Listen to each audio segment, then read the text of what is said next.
Allez, on y va. On y va. Oh, ça pousse le vélo. J'ai perdu. On reconnaît nos classiques. Épisode 2. Le Grand Prix E3. Bonjour. On fait la reconnaissance des classiques. Ok. Comme le vieux Quarmont. Oh. Extraordinaire. Ouais, extraordinaire. C'est ma première fois. C'est vrai? Oui, Ah. je viens d'Italie. Sérieux? Oui. Tu t'appelles comment? Luca. Salut Lucas. Et vous? Merci Gérald. C'est un plaisir. C'est un plaisir. Bonne journée. Ciao. Ciao. Ben voilà, c'est comme ça que ça débute le vieux Quarmont. Et regardez, on a plein de photos. Et moi, j'ai bien envie de m'arrêter dans un café mythique. On y va. Bon, le début, c'est une route asphaltée qui est étroite, mais bon, ça monte pas énormément. Ça roule. Et pour les pros, ça roule grand plateau. Hop, petit stop ici. Ça, c'est la vache Tour de France 1926. Et là, oh. Venez voir. Waouh. Regardez-moi ce café.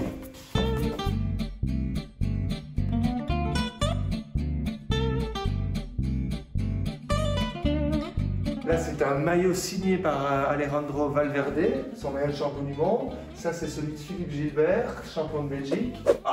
Et ça, c'est le maillot de Sagan, champion du monde. On va essayer de trouver le proprio pour qu'il nous explique. Le Grand Prix E3, c'est la première course qui passe au vieux Quarmont? Oui. Ok. Oui. Il passe ici, je pense, 30 km avant l'arrivée. Oui. Et puis après, ils vont faire le Paterberg. Oui, c'est ça. Le charcutier d'ici, qu'il a demandé au bourgmestre pour mettre en pavé. Allez, on va aller se le monter, ce vieux Quarmont. C'est pas le plus compliqué, le plus difficile. Hein. Maximum 9,9%, une moyenne de 4,4%. Ah non, 4,6% de moyenne. C'est souvent une côte qui arrivait parmi les premières côtes sur le Tour des Flandres. Et puis on l'a intégré au Grand Prix E3. Et voilà, et là on arrive sur les pavés. Et en fait, je l'ai appris, ils sont classés depuis 1993. Alors, ces pavés, ils sont comment?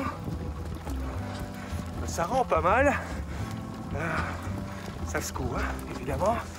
Et ici, on est à la partie qui est la plus compliquée. C'est celle qui monte le plus. On se rapproche des 9%, même un peu plus. Et là, regardez les gens. Vous les entendez? C'est belle, les Italiens à la lutte. Allez, on y va. Oh, ça bouge le vélo. On accélère. C'est pas du tout la même chose. Il est perdu. Je suis retourné dans la même route. Mais ça fait du bien. C'est bon, hein? Ici, il y aura la première course, le Grand Prix de l'E3. Ok. Et alors, l'E3, c'est tout simplement parce qu'en 1958, quand on a créé cette course, c'était une course aller-retour Harelbeek-Anvers-Harelbeek, en parallèle de la construction d'une autoroute qui s'appelait l'E3, et qui s'appelle E17 aujourd'hui. Et c'est resté. Bon, maintenant, On continue. C'est pour où? par là. Là. Allez, go. Hop.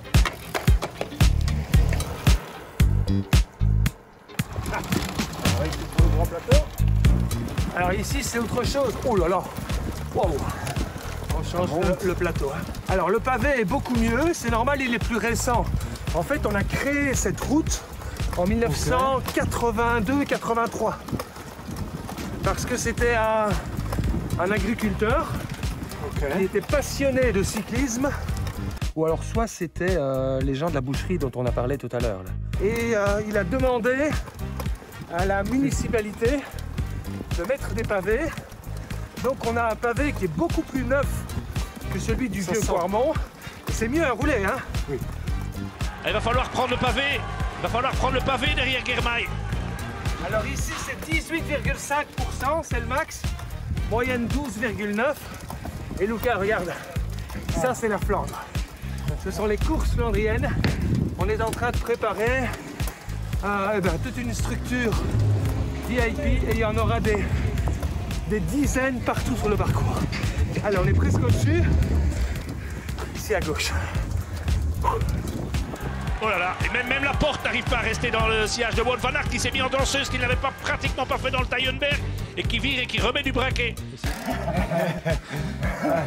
C'est court, Mais ça monte. mais quelle intensité! Je patinais dans la montée. Ah bah oui, parce que regardez comment c'est sale sur les bords des routes. Ça, il faut le savoir aussi, hein. C'est vrai, on nettoie au début d'une course, mais il reste quand même toujours un peu de la boue et de la terre entre les pavés, et donc ça glisse, quoi. Et c'est un facteur aussi. Conclusion, le vieux Quarmont pour écrémer, le Paterberg pour s'échapper. Prochain épisode, Gans-Wevelgem avec le Kemmelberg et ses deux versants. Ciao!